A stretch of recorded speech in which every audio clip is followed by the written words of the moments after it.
Hello everyone, welcome back to Backlog Banter. I'm your host, Vengeance, joined as always by my good friends Tucker Hazel, the shitty ripoff Riddler streamer, and 90s Batman Bruce Wayne, Abram Buhner. We are here talking about The Batman, Matt Reeves' 2022 hit film, The Batman. But Oh yeah. before we get into it, I want you to subscribe to Backlog Banter, I want you to like the video, I want you to join the link down in the description to the Discord server, where you can talk about The Batman, you can talk about Batman The comics, Batman. you could talk about the Batman again, because it's a Again, great again, and film. again, again. And again and again and again, or anything else. Because we love talking to you, our good fans, and leave your thoughts about this film in the comments, as well as your thoughts about our thoughts. It's a real paradox is what we got going on here. But we're talking about the Batman. Yeah. And without further ado, I want to throw it over to Tucker Hazel for his initial thoughts on the Batman. I feel like Resident Batman hater, we should note. that's true. Yeah, He's yeah. not a huge Batman fan, Tucker Hazel. Resident but- Batman unfanatic, as I'm now coining myself, because Batman is a character that I don't personally resonate with very much. When I'm looking for superhero media, whether that's comics or movies or whatever, I mostly prefer things to be fanciful, to be over the top, to be colorful. And Batman, for the most part, especially in our lifetimes, has been drained of a lot of color, drained of a lot of pomp and circumstance, and more boiled down to nitty gritty punching crime, stuff like that, which is not where my vibes lie very often. But I do find an interest in Batman and the world of Gotham and the supporting cast of characters and his rogues gallery and villains and stuff. So I'm consistently excited to appreciate new Batman content and hope that it resonates with me. And luckily, Matt Reeves, the Batman, absolutely did. I think this is by and far away my favorite live action Batman movie, second only to the Lego Batman movie, of course. But this really takes the aesthetic and the world and the character, and one of my favorite aspects of Batman, as I will continue to harp on throughout this video, the detective aspect of the character of Bruce Wayne that has never been leaned into fucking once in the history of these live action movies, except for, Bat Computer, tell me where the guy is at. But now he's actually going through and piecing together riddles and puzzles and crimes, and I found that to be really compelling, combined with the aesthetic, combined with a great performance. This is an amazing movie. It's definitely the best live action Batman movie, in my opinion. Abram Buhner. It was fucking awesome. Yeah. So I'm here with the fucking lowly Marvel fans of Backlog Banter, and I have to come on their lowly show, Untitled Marvel Project, to talk about all this fucking nonsense all the time. Yeah. But we're in my house now, bitches, and we're here to talk about the Batman. This, in my opinion, well, I've got a larger thing to say. DC is cracking the code here, because what I love most about Matt Reeves' The Batman is that this is not Warner Brothers Executive Board's The Batman. This is Matt Reeves' The Batman. And I think that really comes through both when you hear him talk about the ways that he found the shots for the movie, or just watching it. There's an actual artistic presence here. And we felt that in what James Gunn did. We felt that in Birds of Prey. We're feeling that all over the place. So that's Joker. Great. But in the case of the Batman, this is by far and away my favorite Batman movie, surpassing what used to be the objective #1 Batman movie, Master of the Phantasm. I think that this is remarkable in part because of what you were saying, Tucker, because this is probably the closest, other than Master of the Phantasm, that we've come to comics accurate Batman. But for as comics accurate as he feels in the detective stuff, he also feels so original because it comes back to that artistic voice. This is a different look at Batman and a different look at Gotham through the eyes of Matt Reeves, through the eyes of Robert Pattinson, and that just results in an absolutely phenomenal film. I love the Batman. Yeah. Abram, I think it's interesting you say we're in your house now, because if anything, I think this film is sort of like a set of jangling keys to pry Snyder fans away from a dying DCEU and say, hey, look at this neat thing that we have over here. And it is really neat for all the things that you guys brought up. I think you guys hit all the nails on all the heads there. I agree with everything you guys said. I think that there's a lot of strengths to this movie, very, very few weaknesses, if not zero weaknesses. But we might get into that a little bit. There's a few. There's a few weaknesses. Okay, we'll see. But I love Robert Pattinson as Bruce Wayne and as Batman. I think his presence is he's very intimidating, and that's a bit of a refreshing thing that having just rewatched the Nolan trilogy and having been familiar with the DCEU Batman, an actor who can be a truly intimidating Batman is something that we haven't had for over 20 years, it seems. Um, this entire Who stacks up to that? Honestly, I'm just curious. What well, you think? maybe ever, I would say, yeah, because even if you go back to like your '90s Batman's, yeah, not very intimidating. But Robert Pattinson, well, let's just open the review on discussing our Bruce Wayne, our Batman, Robert Pattinson. Yeah. He's fantastic. Abram, you alluded to the fact that it's a bit of a different look at him, and I love that they made as many memes come out of it. I love that they made him like a dark and brooding and emo Bruce Wayne. Yeah. He comes off and he takes the cowl off. And he's got smeared like eyeliner and his messy like greasy black hair, and he's in his like oversized like band T-shirt and pajama pants, walking around a decrepit and dusty Wayne Manor. It's all Wayne fantastic. Tower, I guess. Yeah. It's in the middle of Gotham, so it's certainly not Wayne Manor. Yeah. But yeah, I think Robert Pattinson is fantastic. When he flips the coin and is Batman, like I said, he's super intimidating. Just like in the scenes, like at crime scenes and stuff like that, he's just staring down everybody in the room. And when you first get introduced to him, and he's like coming out of the shadows, and there's that fantastic sound design in the way that he doosh doosh, and like the jangle of his boots and everything as he walks out of there. Fight choreography is fantastic, but it all centers back around Robert Pattinson as Bruce Wayne. Now, Tanner, I would like to talk about the sound design, the production design, and the fight choreography. Yeah. But if we can put it to just the performance of our Bat. Mm-hmm. I've been a fan of his since Good Time. I think Robert Pattinson is a very talented actor. He's fantastic in Good Time. He's fantastic in The Lighthouse. Someone reminded me he was in Tenet, which I forgot about because I don't think Tenet's a very good movie. But he is very good in Tenet also. I thought you liked Tenet. I mean, no one talks about Tenet anymore, so I don't blame you though. No, we'll cross the Tenet bridge when we do the exactly that we haven't even ever talked about before. No. But the point is, Robert Pattinson is a very versatile actor, but more importantly, he's a fucking weirdo, which I think is why he's such an endearing person to like read interviews about or to just watch him on screen, because I don't think that this is I think we have gotten brooding Batman before. The yelling, "Where is she, Rachel?" Batman, right? Mm-hmm. This is just unstable Batman, and I think that's really interesting. Mm-hmm. Yeah, the way that he embodies a lot of his performance, I think, actually comes through his facial acting and his posture and everything. The ways that he doesn't.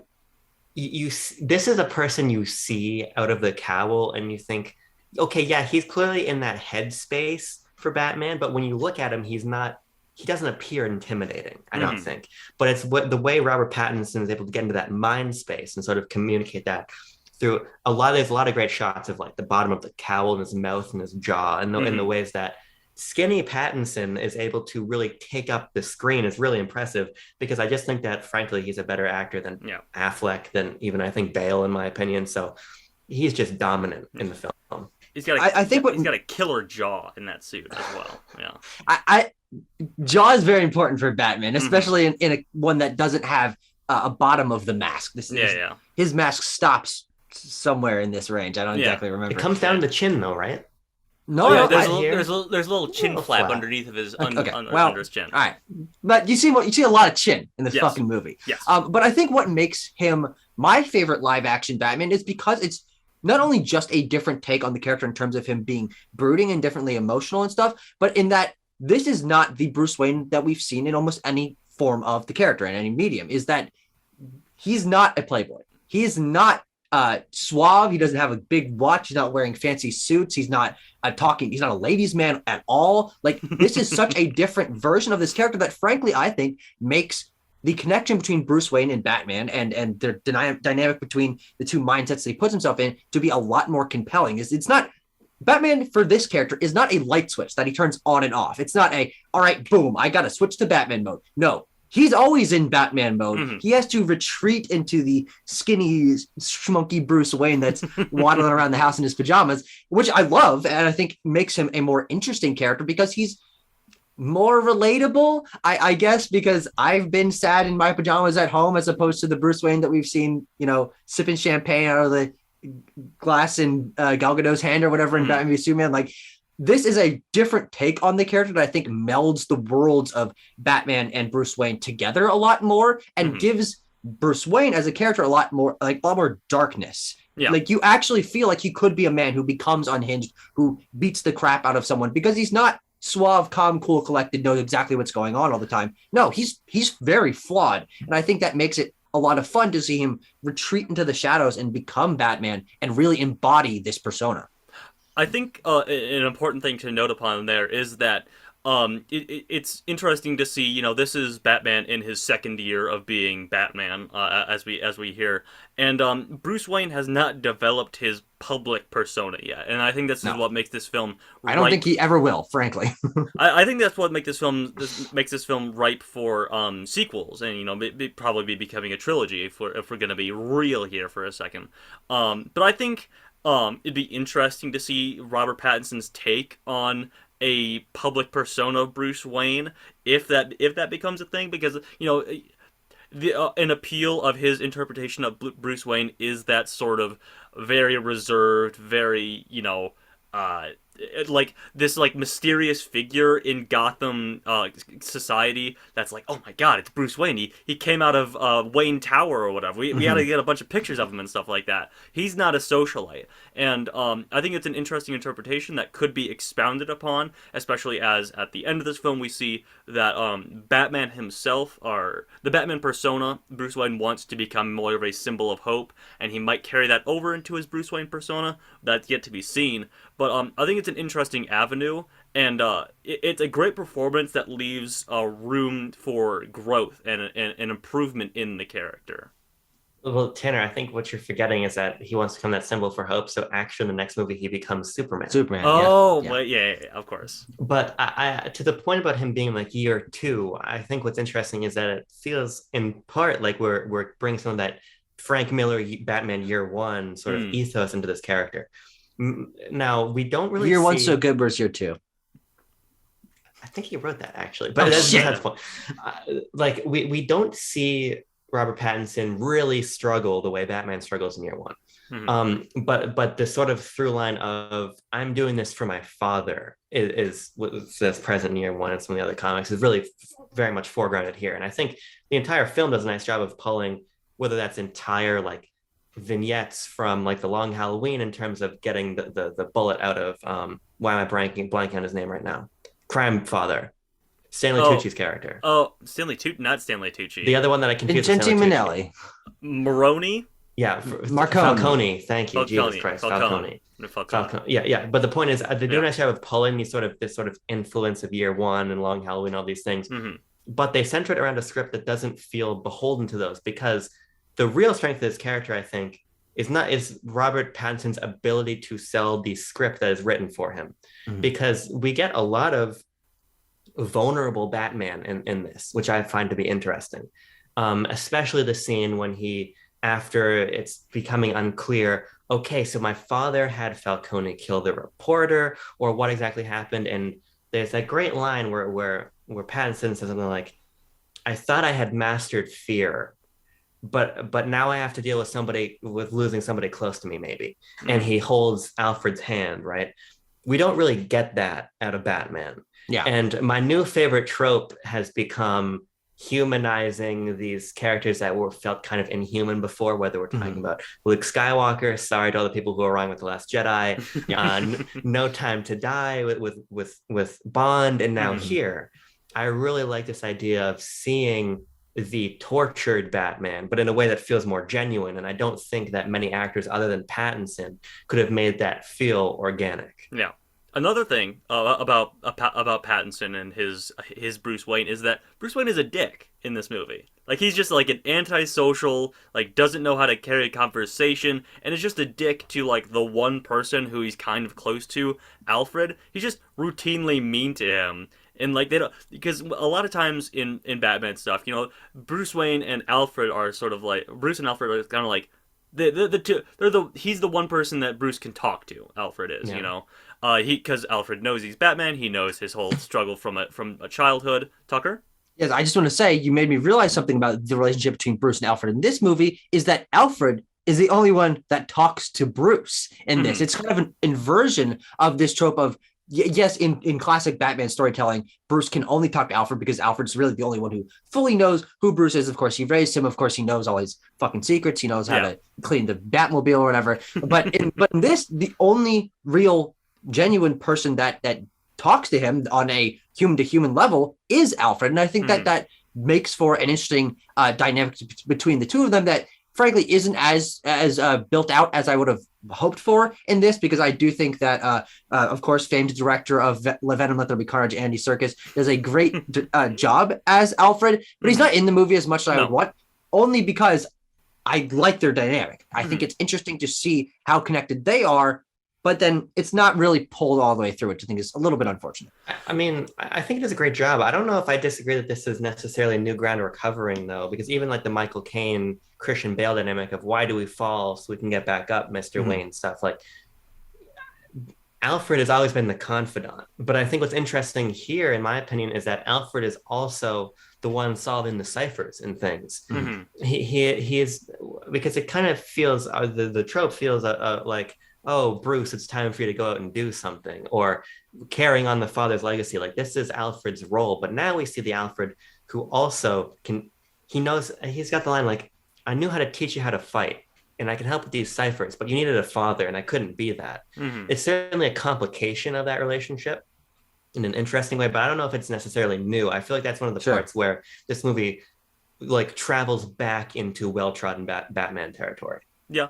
But as much as there is sort of like a coldness in the relationship as well, especially on Bruce's end, you get that fantastic scene when he realizes that the Riddler, who we need to get to talk about, sends a bomb to Wayne Tower, and he gets there and he's making the phone call. He's trying to get to Alfred, and then his maid picks up, who is just a Z-list character in this movie, and she's like, yeah, it happened an hour ago or whatever. Saw 2. Exactly. Dun, dun, Saw dun. 2. Dun, Saw dun, 2 dun, moment. dun, dun, dun, dun. But like Pattinson's acting in the scene when he's like going 120 in the Batmobile down the streets of Gotham or whatever is great, and it tells you that even though Bruce Wayne doesn't show it in a lot of ways, Alfred is the one person who he can even broach talking to about any of these things, and that's why Alfred is so important to him.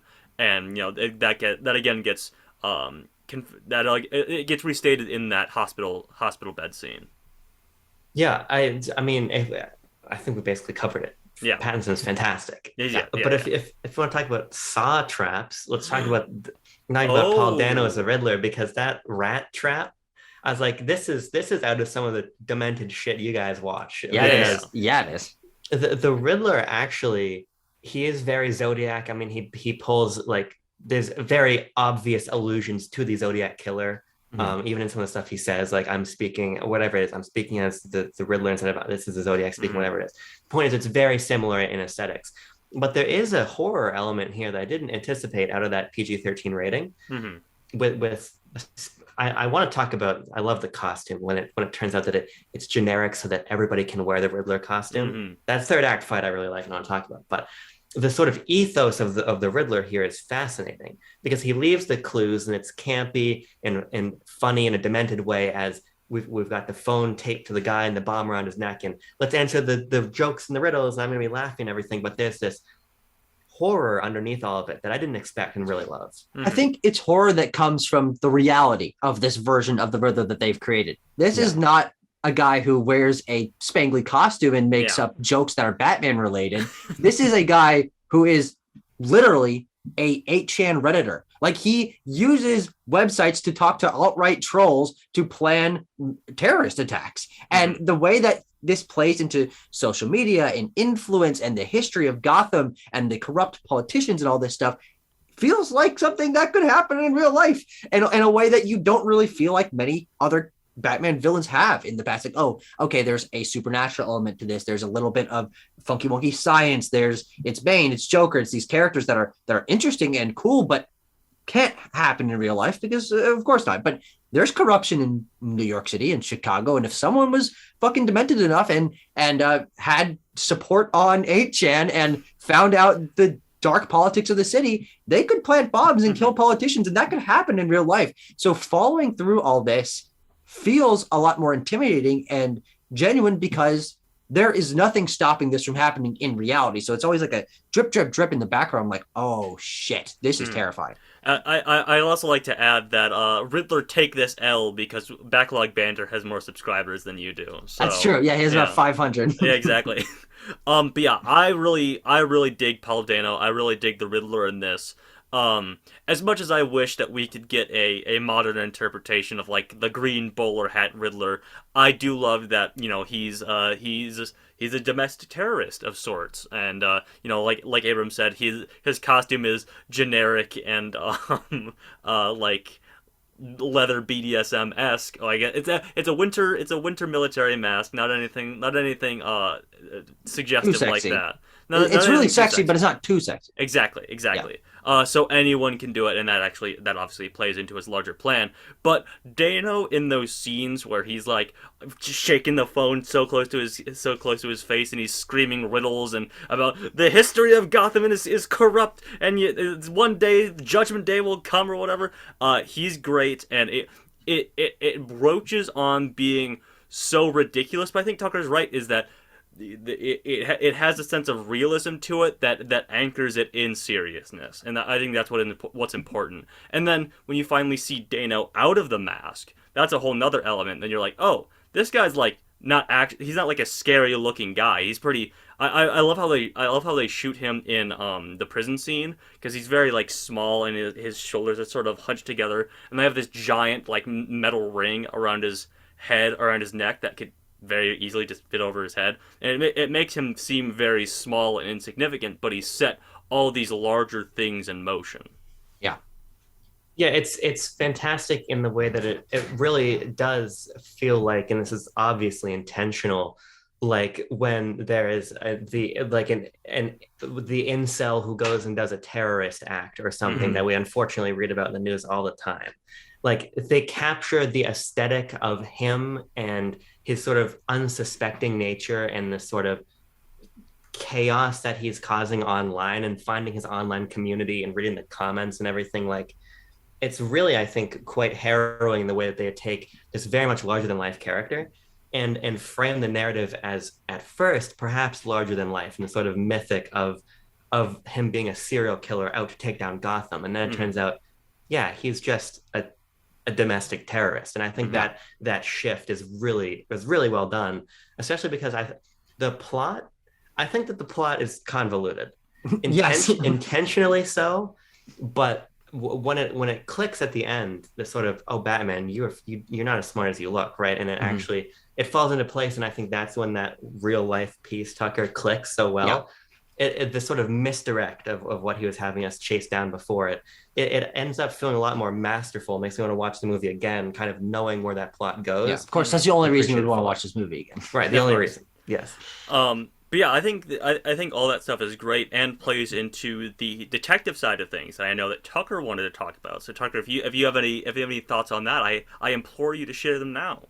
Yeah, I think what makes me a Batman fan, I know, it's hard for me to admit. You said at the beginning that.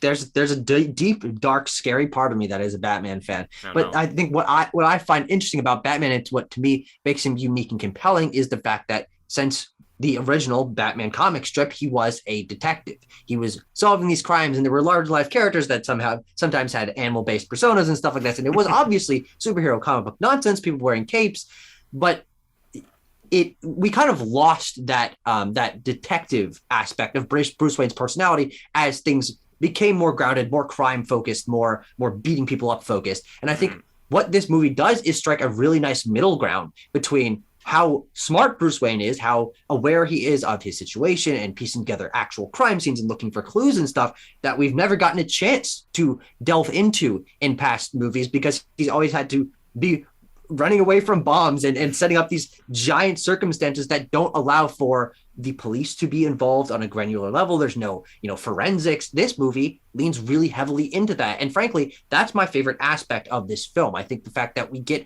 like 4 or 5 just crime scene sequences with which, as we'll get to, accentuates the relationship between not Commissioner yet, but Lieutenant Gordon and Bruce Wayne and Batman, which is a great relationship and great dynamic. But that plays into the detective aspect, and you get to learn more about Bruce Wayne and how much he enjoys being Batman because he's just really good at piecing together what the hell happened, even better than anyone in the Gotham PD. And that's such a fun take on Batman that I'm so glad we're finally leaning back into after like 2 decades of he'll look things up on the back computer sometimes. Yeah, he'll have Lucius Fox run it through a robo scan or something like that. Exactly. Yeah. Yeah. He is. It's very. There's very Silence of the Lambsian in some of these scenes. Yeah. Especially that first one when we were looking at the body of the mayor, and you're like, where did the blood come from? Oh, it's from the finger. And we see Batman. He knows more than the police investigators do, and he's the first one to see the like the flooring tool, the indent in the blood it makes there, and even things like Batman can't go and get the information that Catwoman can, so we're going to put in the cool like contact cameras, and we're going to watch from afar. We're going to print things out from like the bat printer, and then Alfred is going to solve ciphers and everything.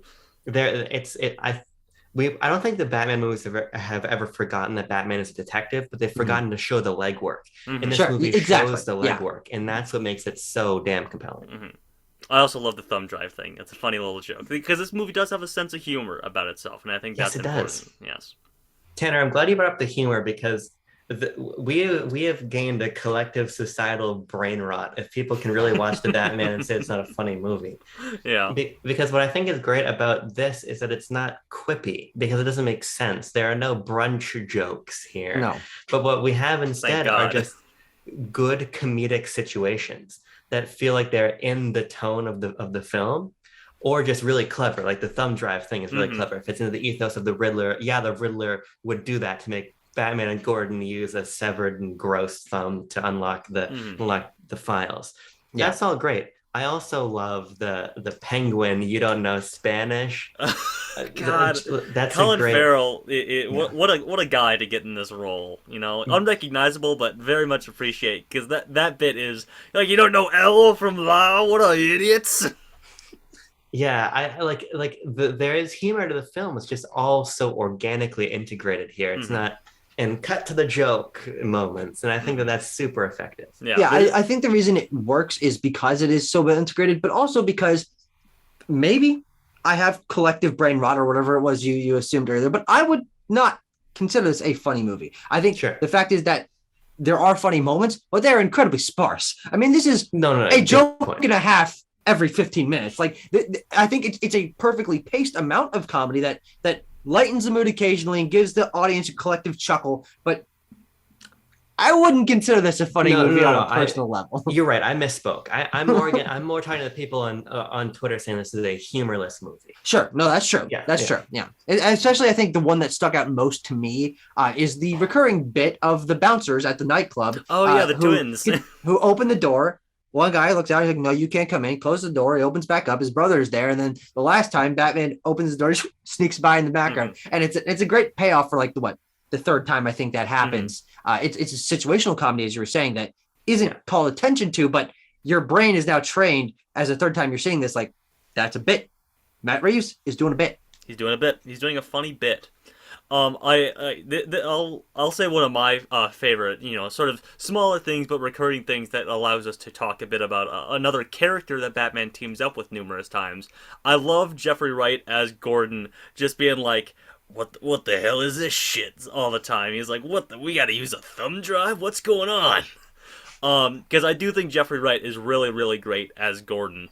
And as Tucker alluded to earlier, it really serves Batman being a detective and working with Gordon and not really any of the other cops because it lends itself to that great sequence where they're like whispering to each other in that jail cell or whatever. And he's like, who's that guy? Batman finally at the end of the scene goes, who's that guy over there? He's like, oh, he must You're really not selling this fucking scene right. Well, because he moonlights as moonlights is the word I was listening there. Yeah, in the eyes bounce in the iceberg lounge, and Batman boom, punches him across the face. Jesus Christ. Sure. Yeah, it's funny. It's funny, and then he's running. Remember when he runs? Tanner, you got to get better at this part of the job. Well, So I yeah. will. We should remark that that is not a humorous scene, and it's not played as a laugh. What is played as a laugh is afterwards. You could have pulled that punch. Batman goes, Yeah, I yeah, did yeah, it. yeah, of course. But the point is, I like their relationship a lot too. I Mm. always like when Gordon and Batman team up. That I'm a big fan of that. And I, we gotta get through characters, but I think so much about this movie that makes it cool is the set pieces and the production design and all of that. Mm. Because the scene after he punches Gordon and there's just policemen everywhere Oh chasing yeah, Batman is so cool. yeah. But in terms of their relationship, I think it's great. I think Jeffrey Wright's a fantastic actor. And he, after seeing him go underserved by the Bond movies, as in somewhat of a similar role, actually, I was Mm. really glad to see him here as Gordon and be Gordon. Yeah. I love the idea of, again, it goes back to actually Batman Year One in a lot of ways, where Gordon is the clean cop and the rest of the GCPD is dirty. Yeah, exactly. That's always a great dynamic, and so I thought he did a fantastic job here. Yeah, and I think it provides a really interesting dynamic within the world of Gotham and the corruptness of the police department and politics and all that. But then Gordon kind of being this one shining light of hope that the two of them are able to connect over, and they both know that everyone else around them isn't on the same level as them, and they're just constantly helping each other out and pushing things to be right, presumably in the end. And also it lends to Batman being just around the police a lot, and the police do not like that he is there, and they are awkward around him, and they're like, oh Christ, Batman's here. But I think that's really a really fun and interesting dynamic that is pretty different from what we're used to getting from other superhero films and other Batman films. Is we're used to getting either they're completely detached from one another or the police hate them. They don't hate Batman. They know he can be helpful. They have to let him in there because this is Gordon's case and he's got his buddy Batman around. and I think that's just a really fun idea that allows their dynamic to happen more consistently. I think one of the problems of the other movies and why Gordon as a character has always been undersold in other Batman movies is he is the guy who turns on the bat signal and tells Batman, hey, the criminal's over there or whatever. Like he gives him a few details, but they don't have moments to talk and bond like they do in this movie, which I think is good. Other than the entirety of The Dark Knight, which is predicated in large part on Gordon pretending to be killed and then working with Batman. Yeah. Which is a very important part of that movie. But I also think it's a better movie than The Dark Knight. Sorry, Christopher. It's true. It's all true. But no. Christopher Reeves. Nope. The Nolan version, I believe, is what you were looking for there. But Tucker, speaking of talking and bonding, we have, but perhaps our second build, our second most important hero of the film, which is of course Zoe Kravitz's Catwoman, who I think also does a great job, because lots of memes going around on Twitter about how Robert Pattinson and Zoe Kravitz are too horny, but I love how horny they are because Batman and Catwoman have always had a very sexually charged relationship, and that is exactly the case here in The Batman. They are from the very moment where Batman is in the club talking to Penguin and he sees her for the first time, he's like, "Oh, whoa, whoa, mama, awooga." And he's just like locking eyes with her, and he immediately knows like she's working something here. She's working some sort of angle, and then of course you come to find out that she's coming at this whole plot from the angle of I was helping out my friend who got kidnapped and eventually murdered by John Turturro. And she reluctantly teams up with Batman because she's like, the enemy of my enemy is my friend sort of deal. And she's like, oh, what more do I have to lose? And this guy seems to be on the same side as me, at least to some extent. And then you have them work together from a detective sense, like we said, when she puts on the Mission Impossible contact lens and goes down into the club. It's all great stuff, and I think Zoe Kravitz does a really great job. She has some dramatic weight of her own with John Turturro being her father, but he doesn't know that, and she does. So she's working to get close to him to seek her revenge from multiple different angles there. I think there's a lot of complexity to her character that would serve itself for her showing up in a sequel and maybe some spin-off materials as well. But what did you guys think of Catwoman? I saw a meme on Twitter. It was like a bunch of like Nintendo characters people say are hot, and then the caption is like, "Why is Nintendo so horny?" And then the meta caption was, "They're not, you are." And I kind of feel the same way about Catwoman and Batman here. Like, Yeah, but Zoe Kravitz is very hot, and What are you Robert saying? so What are you saying about me right now? I'm saying that you are attracted to Zoe Kravitz, How dare which you? it's not a surprise. I don't think anyone who watched that movie was not attracted to both Zoe Kravitz and Robert Pattinson, Fair regardless of your point. sexual orientation, going to the theater. Fair point. But the fact of the matter is, I like their relationship feels more romantic, but it feels fun because like there's a great scene where Pattinson is again talking to Selena, talking to Zoe Kravitz, but it's after the fact, and he's looking back through the eye, and she's like, "Where are you?" And he's shirtless. He's not in the cowl or anything. He wasn't intending to talk to her, but you can sort of see in his face and hear in his voice that he kind of wants that relationship with her. And Mm-hmm. she pushes it forward. He kind of pulls back from it. I think it's nice to see that Catwoman Batman relationship play out. I mean, Tom King really debated us in the fucking birth in the rebirth comics of giving them a wedding and then calling the wedding off. So it's kind of a similar energy here. I thought that they were actually going to end up someplace together, but they have got such great chemistry, and I think that Mm-hmm. sort of will they, won't they plays out really nicely in the movie. And Zoe Kravitz is just a badass, so True. I think she comes out really well too. Yeah, I think the close knit interpretation of this Batman with other supporting characters is what makes this one of my favorites. The fact is that we don't get Batman on his own that much, at least in comparison to past films. He's always teaming up with either Gordon or Catwoman, and it makes for really fun dynamics where they're able to actually have connections and form them over the course of the film. And I think what Selena Kyle does introduce is this sort of gray morality that the entire film sort of operates on. Like, no one is free of corruption, no one is truly good. Gotham is just this fucking weird cesspool of mostly bad, but sometimes there's hope. But I think the fact that we get a not straight up villain Catwoman, which of course she's usually in some degree an anti-hero or something. She's always teaming up with Batman. But I think the fact that they lean heavily into them both being sort of immoral in some ways, but heroic in others, and being able to connect over that because they're both shunned from society and both very antisocial, all things considered. It allows them to have a great dynamic and also introduces an interesting version of Catwoman, interesting version of their relationship that is more foregrounded in this than we've ever gotten before. That allows for more out of Robert Pattinson's Bruce Wayne. I think it works on all levels, and that's one of my favorite aspects of the film, that we've got a core cast of supporting characters heavily integrated with Bruce Wayne and Batman. Yeah.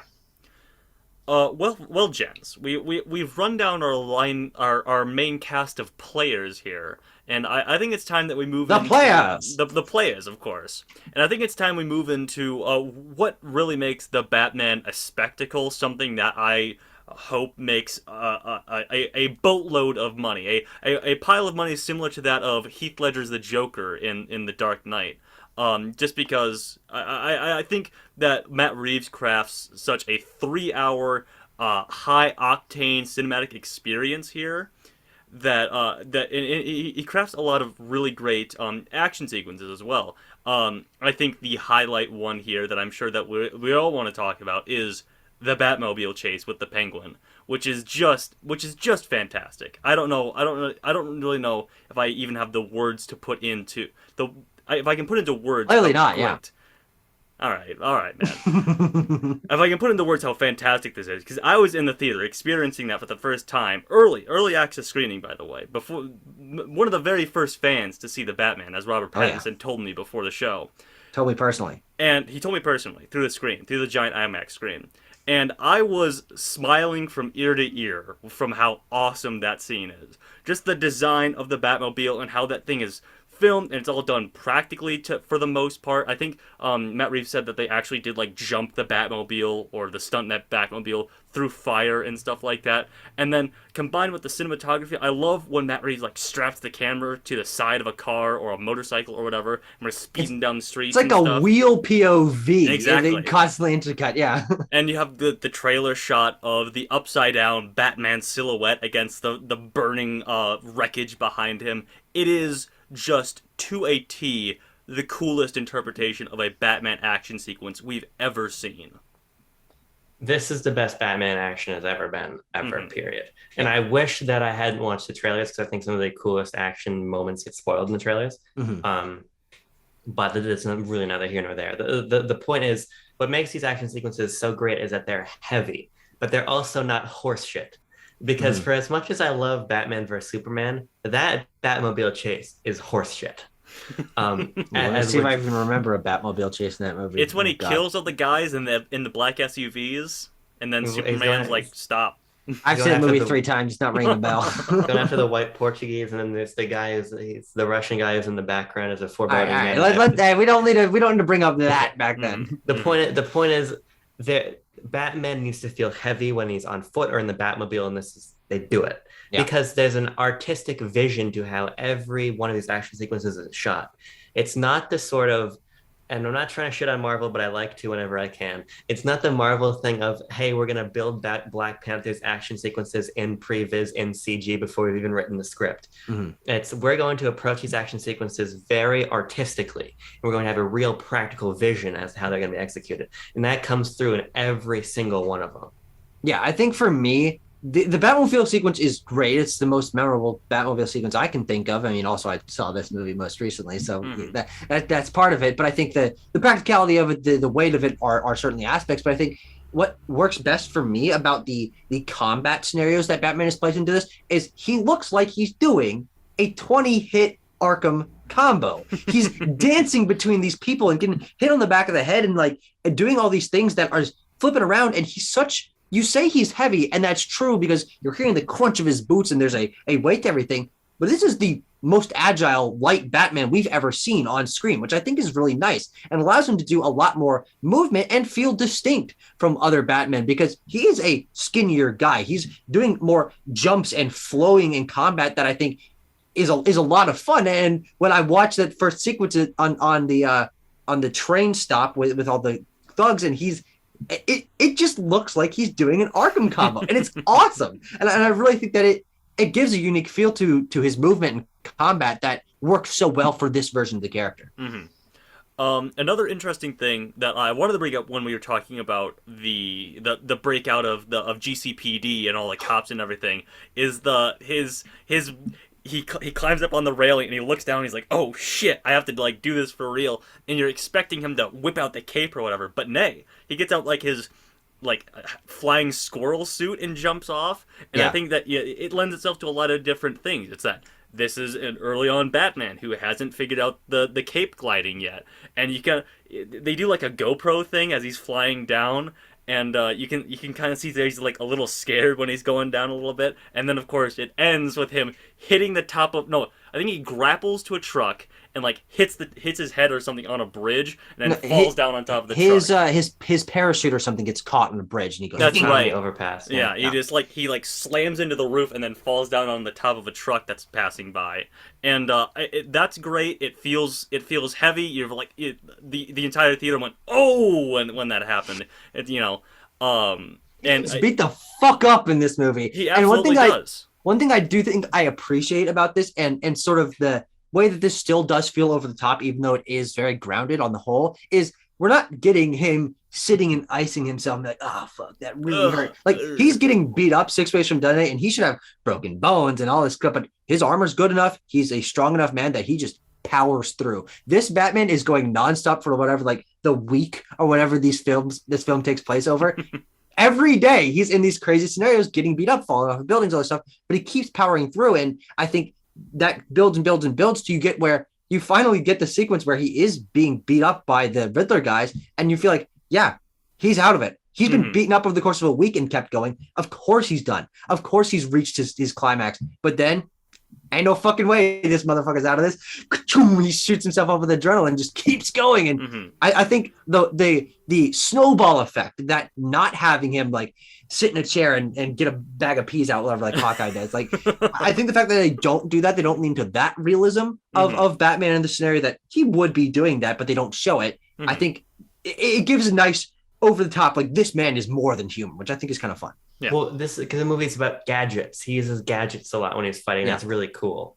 Because for as much as I love, the camera is very steady in the fight scene, which I really appreciate. When he goes into I love when Batman arrives in the Iceberg Lounge for the first time and he beats the fuck out of the twins and then just starts walking into the club. Yeah. Oh, yeah.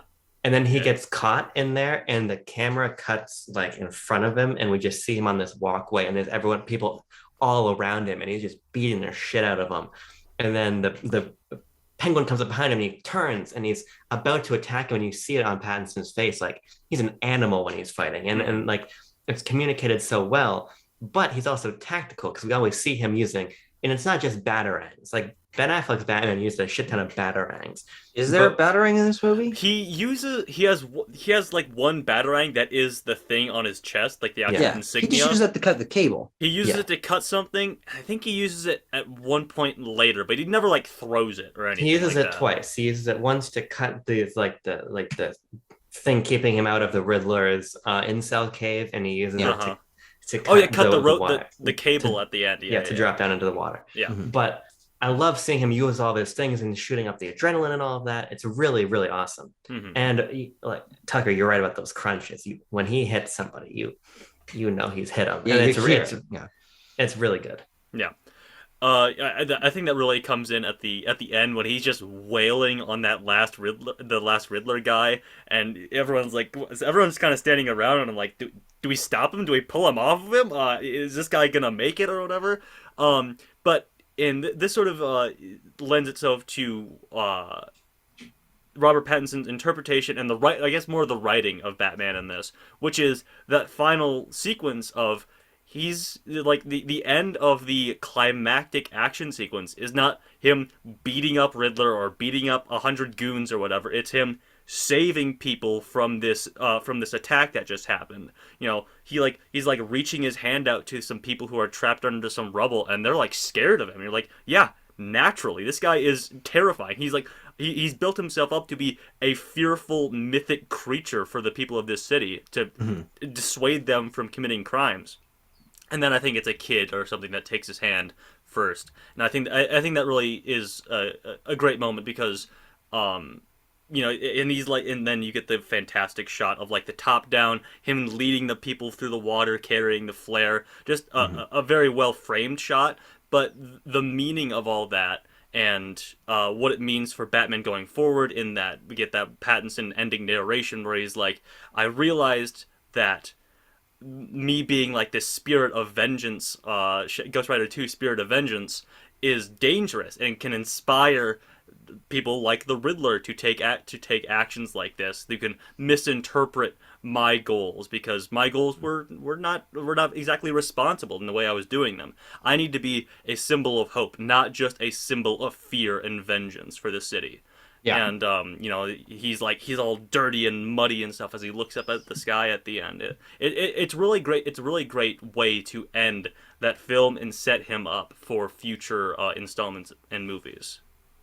Yeah, this is a movie with actual theme and character development. I didn't want to say it, but which is a real nice breath of fresh air. And I think that, and another reason, and that's gonna be fun to rewatch, is that there's that awesome voiceover at the beginning as he's talking about what fear does, right? When the bat signal hits the sky.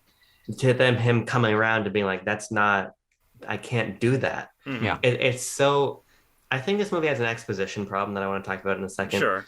But I think that it's a really powerful moment of pulling that guy's mask off and him saying, I'm vengeance, and Batman kind of realizing. And I think Batman is at his most empowering and interesting when he's way past what he can reasonably give. But you see him inject himself to save Catwoman's life. And then he realizes what that guy just said. He's like, I can't stop now. And the way he screams as he cuts that cable to then fall like 70 fucking feet into the water to save all those people. And then even just a shot of him holding that girl's hand as she's being airlifted out. His character actually grows and progresses. And the film actually has something to say about the role of Batman in the city. Yeah.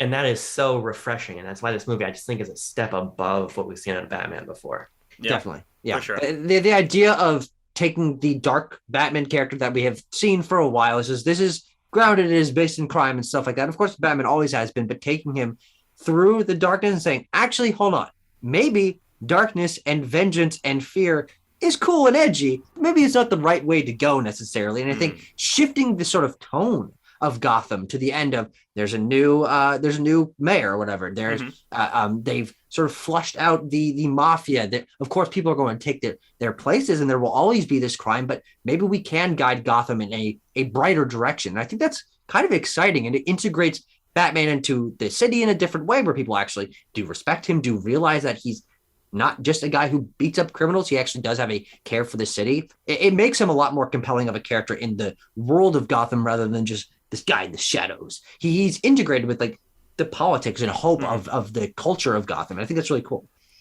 There's one specific guy that might fill that power vacuum that's left by the mafia being flushed out, Tucker. If you recall a little scene towards the end, we get the post credits that's not after the credits. Yeah, the pre-credits, the non-post credits, the ending stinger, an epilogue of sorts, setting up for what is going to be definitely the second film. Is spoilers for if you've somehow made it this far and haven't seen the movie, but you get Barry Keoghan as the Joker. Yeah. Druig himself. Yeah, Druig himself. Oh, really? Yeah. Oh, he was so good in Eternals. He's a good actor. He's in some better stuff than Eternals, I will say.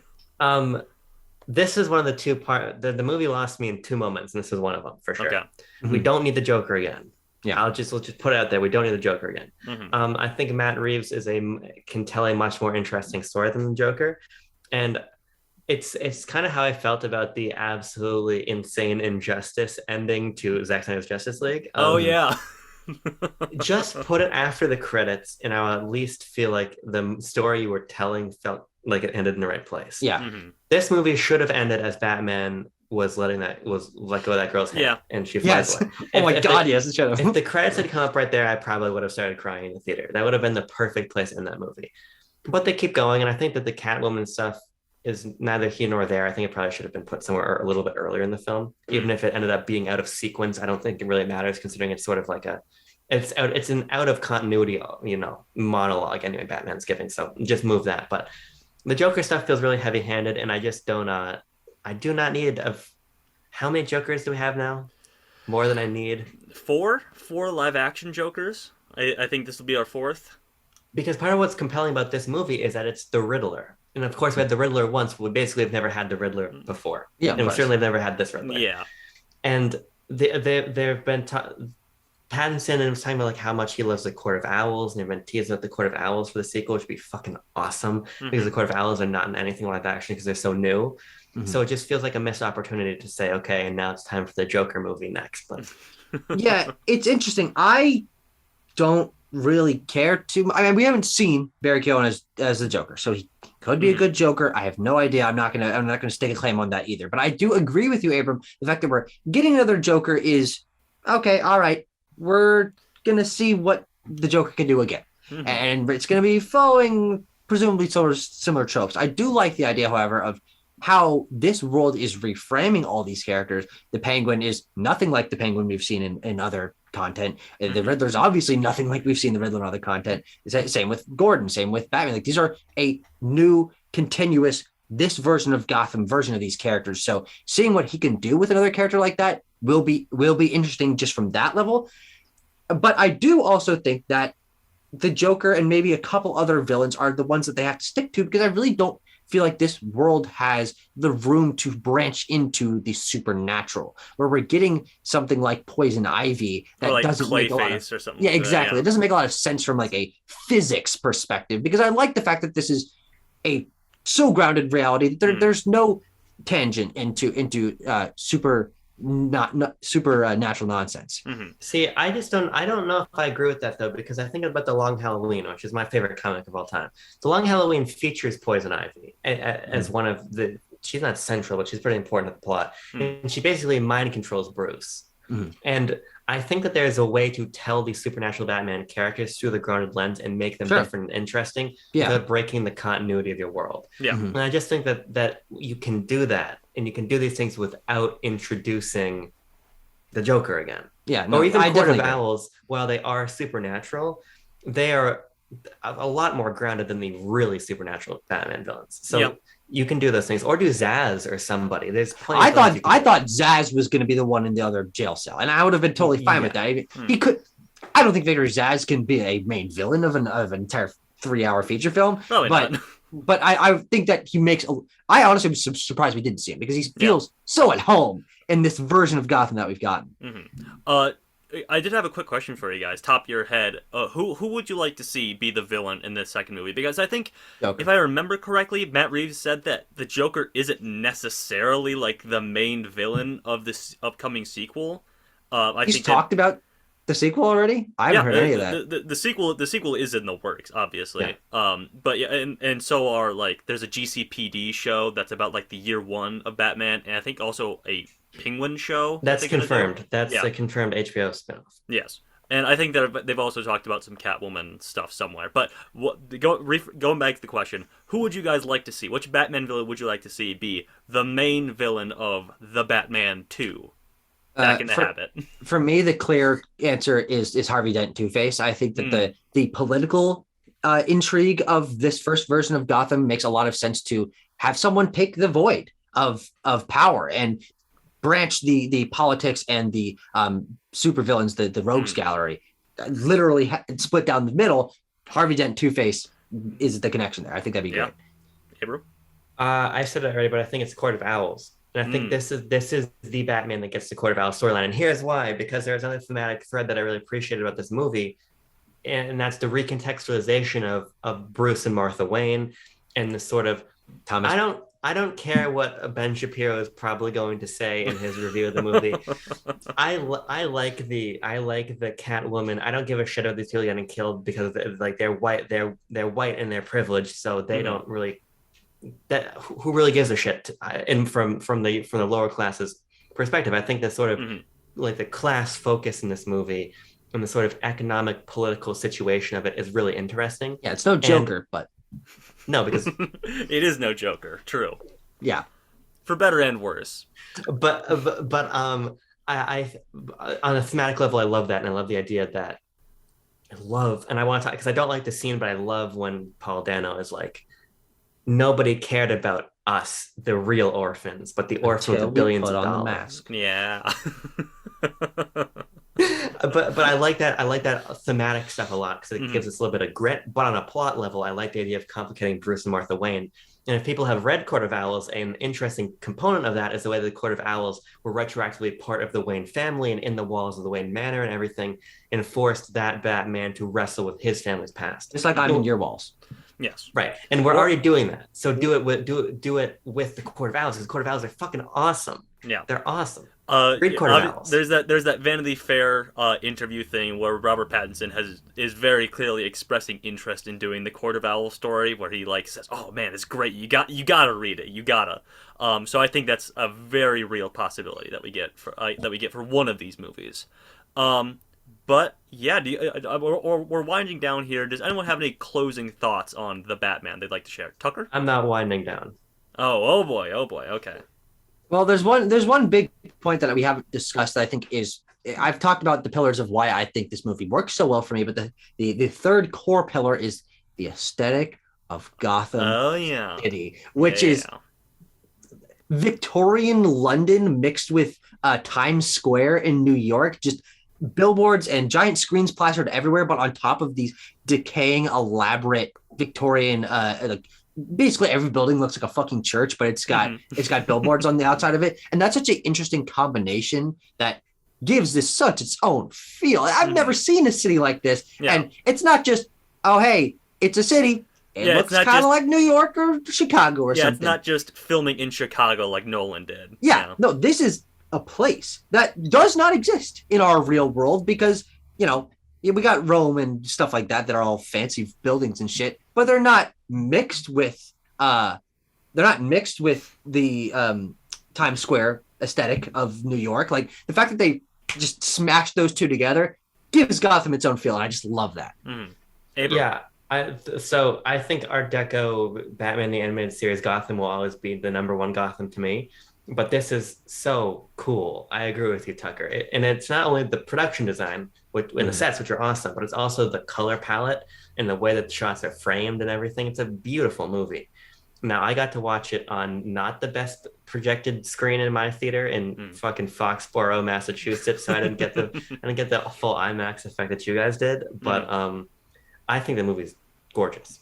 Yeah. I think it's gorgeous. Yeah, I think so too, and I think that lends itself to Reeves, and I don't know who the cinematographer is, but they did a fantastic job as well. Roger Deakins. Roger Deakins behind the camera, teaming up with Matt Reeves, unbelievable. What a duo. But yeah, I mean, if it didn't It's come across, Greg Fraser. Oh, okay. He did Dune. That's why I think this movie is so pretty. Anyway, like I was going to say, I may have been at a bit of a loss of words for most of this review. It's just because this movie makes me get so giddy and so excited for the future of the superhero genre and like what we can do, what the genre can do if put in the hands of interesting and creatively inspired directors and writers and things like that, and the talent behind it too. Robert Pattinson very clearly has a mood that he wants to go for with his Bruce Wayne, and he nails it. And I will absolutely be watching this again. I had no problems giving the IMAX theater or the people behind us or Warner Brothers $30 to see this in IMAX 2 days early. I think it's absolutely worth it because I had a problem with it when I paid the money, but then I forgot I paid the money, and then I watched the movie and liked the movie a lot. And maybe I would have rather only paid $15, but it's too late. It's a 10 out of 10 for me. If I had a time machine, if I had a time machine, I would go back and not pay $30. It's the only thing I would do. The only thing I would do. But you fellas, you two fellas, my friends, what do you have to say about the Batman? Rounding it out here. Tanner, I'm filibustering because I still have You're filibustering? Okay, yes. All right, here we go. Well, but one more point. I really meant a laundry list of points I'm going to run through because we got to talk about Marvel releases like 9 movies a year, and we always talk about those for like an hour and a half each. So I'm gonna pat out Batman here because I got many more things to say. First of all, I can't distinguish John Turturro or Stanley Turturro from each other. It's sort of the same way that I feel. Stanley Tucci, Stanley Turturro. It's the same problem I have with Russell Crowe and Kurt Russell. I can't separate them in my mind. But it's John Turturro who plays Falcone. I think he's great. I think Falcone is an interesting character. I think he fits nice into this world. I love that dynamic of who killed Thomas Wayne. Yeah. What's going on there? I think that's all really great. And he's just playing poker. Yeah. I agree with you to a certain extent. Yeah. I think my biggest problem with this movie and why it's not top of the top for me is I really do not think that the background politics of is it Falcone, Maroni? There's fucking like 5 different guys in the background that all feel like the same role. And frankly, John Turturro's character doesn't get enough screen time and isn't unique enough for me to feel like he's super compelling. Yeah. So I like the role that he plays. I like the fact that there's this background thing about Thomas Wayne and that he's not tangentially, he is Catwoman's father. He introduces complications, but I think he's just another element that makes the movie slightly too complex for me. I think that if you take him out and give more time on Riddler, on Catwoman, maybe more focus on Penguin, that would have felt more streamlined. And while this is a 3-hour movie and maybe it could have benefited from more time, maybe it could have been trimmed down, been more interesting if it was less, I think for me, he's the real problem. Not because John Turturro isn't great, not because he doesn't have interesting ideas, but because he's not a super well-known, I know he's an established character in Batman, but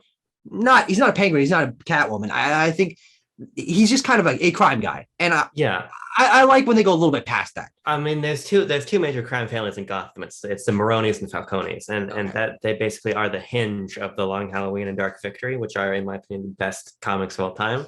Dark Victory is a Bette Davis Best Picture nominated film from 1932.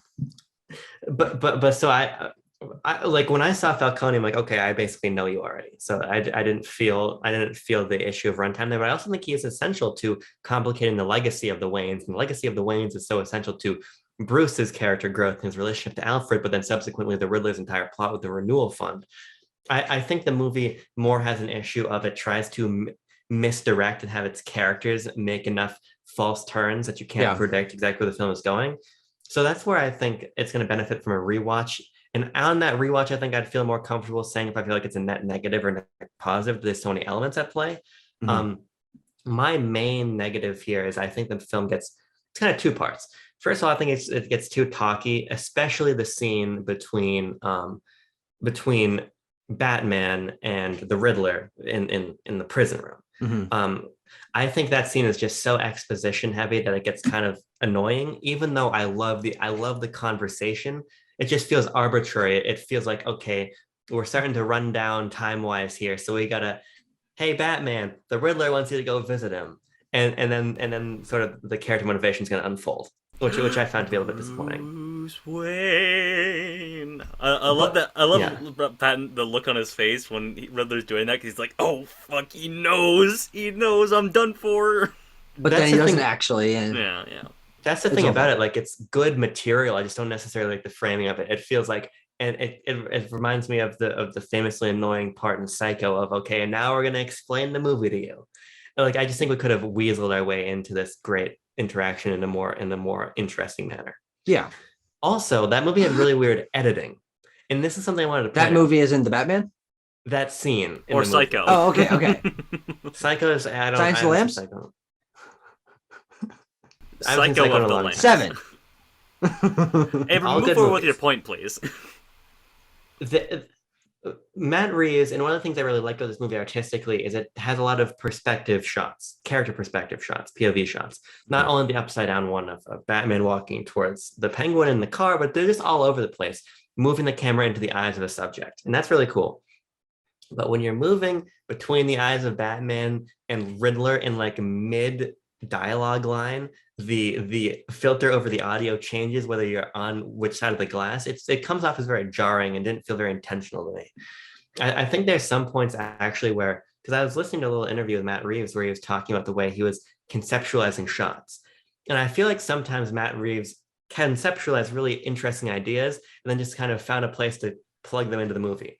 The great example is one of the most visually inspired things in any Batman movie when Batman is walking down the hallway, fucking up those guys, and the only thing illuminating the scene is the muzzle flare, which is terrific. But it just sort of begins and ends and then cuts back to Catwoman in a way that feels like we made this really cool sequence and now we have to go put it into the premiere timeline somewhere. Yeah, it definitely felt like, hey, we have got this really cool idea. It's going to be a great idea. It's going to look awesome. It's going to contribute tone and feel and action to this story. But how's it going to happen? Well, he fights some guys. There's got to be a sequence where he's got to get some guys, right? Right, guys? Yeah. Okay, here we go. You're right that it kind of feels like plopped in there. Yeah, and I think the movie is well edited on the whole, but I just think that there are examples like as we're cutting the audio filters changing in the interrogation room, or when we're just plugging in what is one of the most visually inspired things in any CVM just into a random place in the film. It just ends up feeling a little bit disappointing from that perspective. But I can kind of forego that when the film is so technically interesting and has an actual artistic vision and purpose and point. This is a movie made by a creator and a creative team that wanted to tell that story. And this is the direction that DC needs to go in. And it just really bummed me out because DC is playing the sizzle reel in theaters. Oh, yeah. Yeah, it played it for us too, yeah. And it's like the Batman, and then it's like the Flash. Yeah, the Flash is coming out this year. Black Adam, baby. Get ready for it. Get and like hyped. Aquaman 2. And, yeah. and I mean, James Wan made Aquaman 1, and it was kind of unique, but also it just felt like a lot of other superhero movies. And I have no confidence in the Flash, and Black Adam might be. Oh boy, no. Oh no. Negative confidence in the Flash, actually. Like my last point before I get to my closing thoughts on the movie, and that concludes my laundry list. Is I've checked off most of the boxes I want to check off. Oh, actually, no, I have 2 more points. Fuck you. Oh my God. So let me run that point, then run this point and put it in sequence. The sound design in this movie is awesome. Yeah. We didn't talk about the sound design. This movie sounds really great. I love the score. I think the score is used really efficiently. Bum, bum, bum, bum. God, I was really hoping that would just be pounding into my eardrums in the theater, and I was not disappointed. It definitely was. And you know what? It's so good that it earns it. It definitely is consistently used, but I think it's really nice. And of course, Batman movies are not adverse to having a Batman score. Danny Elfman in the first one is an iconic.